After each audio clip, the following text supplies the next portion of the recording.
Bienvenido a Análisis DAFO, tu podcast sobre el mundo empresarial.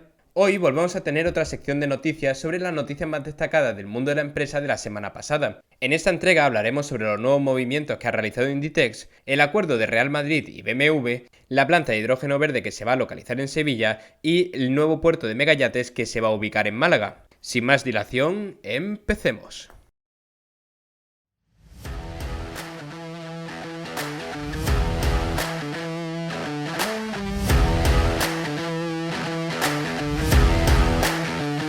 bensound.com.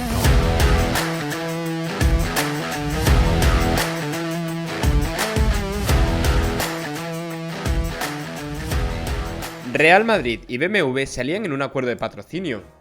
Empezábamos la semana con esta noticia, y es que Real Madrid ha cambiado de proveedor de coches después de los últimos 18 años trabajando con Audi. El caso es que Florentino Pérez habría recibido una oferta de BMW irrechazable, según muchos periódicos, y cuyo valor es bastante superior al acuerdo que tenía previamente con Audi. Se afirma que Audi tenía un acuerdo de patrocinio de 5 millones de euros con la entidad blanca y que BMW lo ha subido a 7,5 millones de euros por temporada a cambio de que BMW aparezca bastante visible en muchos de los sitios del nuevo Estadio Santiago Bernabéu. Y como suele suceder en estos acuerdos, los jugadores del Real Madrid y también todo el equipo técnico van a tener que llevar los nuevos coches 100% eléctricos de la marca BMW. Y es que BMW está haciendo una apuesta muy intensa por los coches eléctricos y el Real Madrid es uno de sus mejores escaparates a día de hoy. El día que oficializaron el acuerdo se habló sobre todo de la movilidad del futuro, la sostenibilidad y la diversidad en la automoción. Por tanto, este acuerdo parece que va a ser bastante duradero, porque si el Real Madrid se alió 18 años con Audi, no creo que este acuerdo vaya a ser de solo un par de años. Aunque tampoco se han dado datos, la verdad. Lo que sí se ha dado a conocer son los coches que van a poder manejar los del Real Madrid, y se va a ofrecer dentro de la gama de coches eléctricos los distintos modelos. El modelo iX, el modelo i4, el modelo iX3, el modelo iX1 y el modelo i7. Hay que decir que me habría hecho mucha ilusión que hubiesen ofrecido el i14 de las 14 Champions como conmemoración, pero supongo que ese no lo tenían previsto en las planificaciones anuales. Aún así, lo que sí tienen previsto es crear un torneo que se va a llamar Next Sostenibilidad, donde BMW va a ser el principal patrocinador. Otro dato curioso, pero esto me he enterado a través de los comentarios de las noticias y la verdad que no he llegado a encontrar una fuente realmente fiable, es que por lo visto cuando se termina una temporada, los jugadores tienen que devolver los coches y se les cambiarán por otros de una gama superior de un nuevo modelo. Y esos coches que han utilizado los futbolistas los subastan. Así que si te apetece llevar el coche que condujo Benzema el año pasado y tienes unos cuantos miles de euros ahorrados, puedes hacerlo. En definitiva, parece que los alemanes y los españoles se han unido en aquello que saben hacer mejor cada nación. Los alemanes, coches, y los españoles, jugar al fútbol. Otra de las noticias de la semana es que la empresa Alener, una empresa sevillana, va a crear una planta de hidrógeno verde en el puerto de Sevilla. Esto ha llamado la atención porque el hidrógeno verde es una de las fuentes renovables que más futuro tienen, y Sevilla sería una de las ciudades pioneras en todo el mundo en albergar un puerto de este tipo. Antes de desmenuzar los datos empresariales del proyecto, hay que conocer exactamente qué es el hidrógeno verde y por qué es una tecnología que tiene tanto potencial. Aunque os aviso de antemano que no es nada sencillo y voy a intentar explicarlo de la forma más sencilla posible, pero que no se me ponga nervioso nadie que conozca bien del tema, porque no pienso profundizar. Lo primero que hay que saber es que el hidrógeno tiene mucho potencial porque es un elemento muy reactivo. El hidrógeno se junta con todo y esto seguro que lo hemos escuchado todos en las clases de química o al menos nos ha sonado de que el profesor lo ha dicho en algún momento. Y el hidrógeno se encuentra muy presente en la molécula de agua, H2O. El hidrógeno verde o la tecnología para conseguir energía a través del hidrógeno verde consiste en separar a través de la electrolisis en aguas que tengan unas ciertas sales y minerales para que se pueda dar el proceso de conducción de energía, el H, el hidrógeno, del O2, del oxígeno. De esta forma consigues una reacción de la cual se puede obtener energía.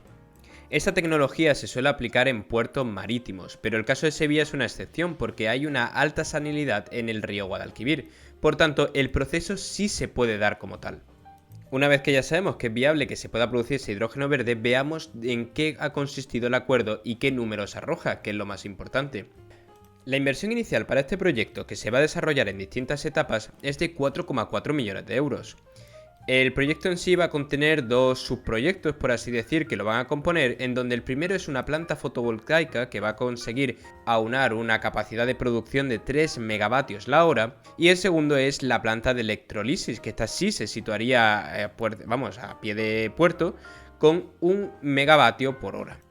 En total serán 4 megavatios por hora, pero si nos ponemos en contexto, una central nuclear he visto que puede producir 18.000 megavatios la hora, así que no parece que vaya a producir demasiada electricidad, al menos en sus primeras etapas. 1 megavatio la hora es aproximadamente el consumo de una hora de 330 viviendas residenciales. Por tanto, unas 1.200 viviendas se podrían abastecer con esta tecnología, que para ser tan incipiente no arroja datos tan malos como pudiese parecer en un inicio. También se destaca el ahorro en CO2 que se va a hacer, y es que el ahorro se calcula o se estima en aproximadamente 5.000 toneladas de CO2 al año. Aún así, pese a que el ahorro parece bastante prometedor, he estado investigando y poniendo en perspectiva estos cálculos y la verdad que tampoco llaman mucho la atención. Para que nos hagamos una idea, 6 árboles maduros al año ahorran 1 tonelada de CO2 a la atmósfera. Si el ahorro en este proyecto es de 5.000 toneladas de CO2, sería el equivalente o el equiparable a 30.000 árboles maduros absorbiendo CO2 durante un año entero. Y para saber si esto es mucho o es poco, hay que ponerse también en contexto respecto a la cantidad de espacio que ocupan los árboles. Aproximadamente, y según las fuentes de Google que he podido consultar, una hectárea, que son 10.000 metros, alberga aproximadamente unos 3.000 árboles maduros en una zona forestal.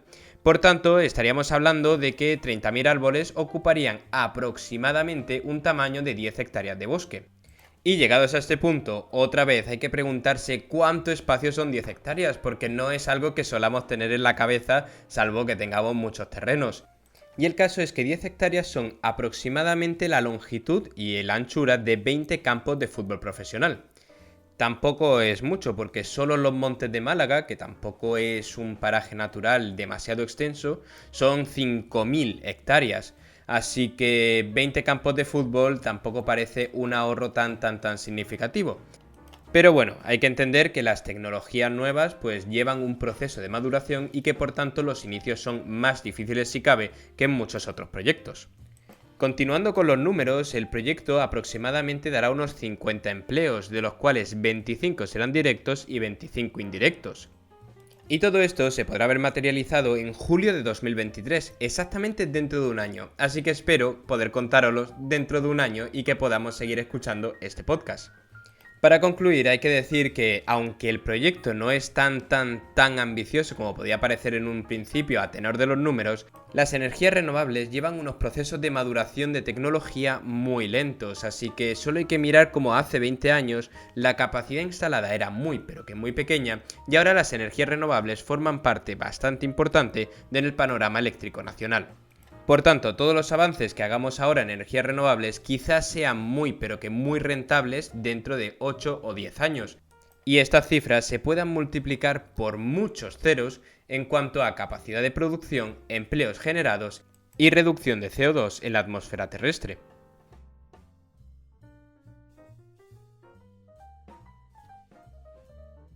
Pasemos ahora a la que para mí es la noticia de la semana sin lugar a dudas y además, por desgracia, ha pasado bastante desapercibida. Seguramente no la hayáis escuchado ni leído en los principales periódicos, y es que Inditex invierte por primera vez en startups, en concreto lo ha hecho en la empresa Circ, una empresa que nació en el año 2010 en Virginia, Estados Unidos. La empresa Circ está especializada en el reciclaje químico de fibras combinadas de poliéster y algodón, aquellas que se utilizan principalmente en el sector textil, y es que han inventado un nuevo sistema que además han patentado que permite separar las fibras y así poder reciclarlas, un problema que no se estaba pudiendo solucionar hasta entonces en el sector industrial. El objetivo para 2030, atentos, es poder reciclar 10.000 millones de prendas en todo el mundo. Esto supondría el 10% de todas las prendas que se producen, y teniendo en cuenta que 2030 en términos empresariales es básicamente la vuelta de la esquina, es un objetivo muy ambicioso. Según la empresa, la magnitud del problema es mucho mayor de lo que no podríamos imaginar. El sector de la moda el año pasado, sin ir más lejos, gastó 3 trillones de botellas de plástico para producir todas las prendas de ropa. Al dato del plástico hay que incluir otro dato muy problemático y muy preocupante para la industria textil, y es la cantidad de agua que se consume y se emplea en cierto sector. Aproximadamente el 4% del consumo global se dedica al sector textil, que esto es una aproximación de 100 billones de litros de agua. El último problema que ellos también quieren solucionar es la cantidad de químicos que se utiliza en el proceso de creación de una prenda de ropa.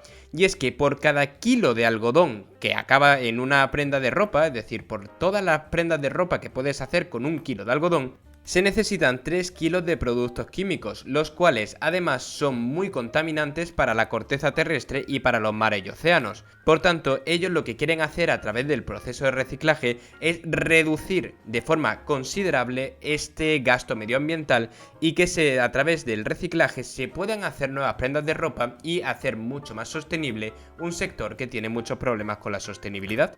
También conviene aclarar que según datos de la propia empresa, si se llegase a las 10.000 millones de prendas recicladas, el ahorro en cuanto a tala de bosque sería de aproximadamente 100 millones de árboles salvados cada año. Y 100 millones de árboles, para que nos hagamos una idea, es como el 10% de toda el área forestal de Cataluña. Hay que decir que Cataluña tiene un área forestal de las más grandes de España, así que tampoco es moco de pavo, pero hay que decir también que no es que vayan a salvar el Amazonas. Las economías circulares son el futuro, y Marta Ortega, la hija de Amancio Ortega, lo tiene muy claro. Marta Ortega ya debutó en Inditex como directora general, con muy buenos números y con suculentos dividendos. A esto ahora hay que añadirle que también está siendo muy valiente a la hora de explorar áreas que la dirección anterior no había llegado a explorar. Y es que, según Marta Ortega, esta ha sido la primera inversión de muchas, sobre todo en el aspecto de la sostenibilidad. Algo que empieza a ser crucial para el sector textil, ya que no solo supone una muy buena imagen sectorial, sino que además es fundamental para que los procesos de producción puedan seguir siendo sostenidos en el tiempo. Antes de terminar la noticia, hay que aclarar que la ronda de financiación que ha levantado la empresa Circ ha sido de 45 millones de euros y no solo Inditex ha estado interesada en invertir. Y es que entre muchos otros grupos de inversión que han invertido dinero, destaca el grupo de inversión del propio Bill Gates, que parecía estar especialmente contento y comprometido con este proyecto. La última de la noticia de la semana nos trae a mi tierra, Málaga, y es que Málaga se ha convertido ya de forma definitiva en un referente para los megayates. Ya que por fin, tal como publicaba El Español, se ha abierto el nuevo puerto de Megayates, el cual tendrá una capacidad para 33 embarcaciones, entre las cuales destacan los 2 yates de un máximo de 180 metros de eslora que podrían atracar en las costas malagueñas. El proyecto se estima que creará una riqueza de aproximadamente 104 millones de euros al año. De esta forma, Málaga lo que quiere es que se complementen los 3 tipos de turismo principales que tiene: el turismo de sol y playa, como es evidente, el turismo cultural, el cual goza de muy pero que muy buena valoración, y ahora un nuevo turismo de lujo. Hay que entender que para el sector del turismo lo importante y que hay que tratar de evitar en la medida de lo posible es la estacionalidad, es decir, que no todos los turistas vengan en la misma época del año. La apuesta por el turismo de lujo de la capital malagueña no es fruto de la casualidad, y es que, aparte de que ya existen ciudades como Marbella o Puerto Banús que concentran una gran cantidad de turismo de lujo y Málaga se quiere sumar a esa ola, el turismo de lujo complementa de forma prácticamente perfecta con el turismo de sol y playa, ya que evita el peor efecto que tiene el sector turístico en España, que es la alta estacionalidad, es decir, que casi todos los turistas vienen en las mismas épocas del año. El turismo predominante en Málaga es el de sol y playa, que se suele hacer durante los meses estivales, durante los meses de verano. Mientras que, por su parte, el turismo de lujo suele concentrar su mayor pico de actividad en los meses de invierno, sobre todo en noviembre, diciembre, enero y febrero. Y es que mientras en los países del norte de Europa hace un frío que, bueno, te mueres poco más que menos, en cambio en Málaga tenemos unas temperaturas fantásticas y muchísimos turistas están deseando disfrutar del sol en los meses donde no lo ven en sus países de origen. Si a esto le sumamos la enorme oferta cultural que ofrece la capital malagueña y la provincia en general, tenemos un turismo constante y relativamente regular durante todos los periodos del año.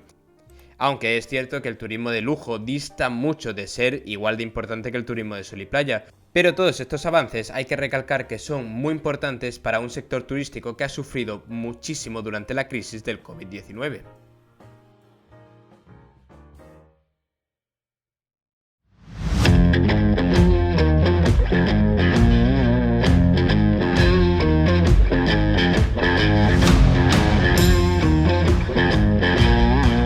SoundCloud.com.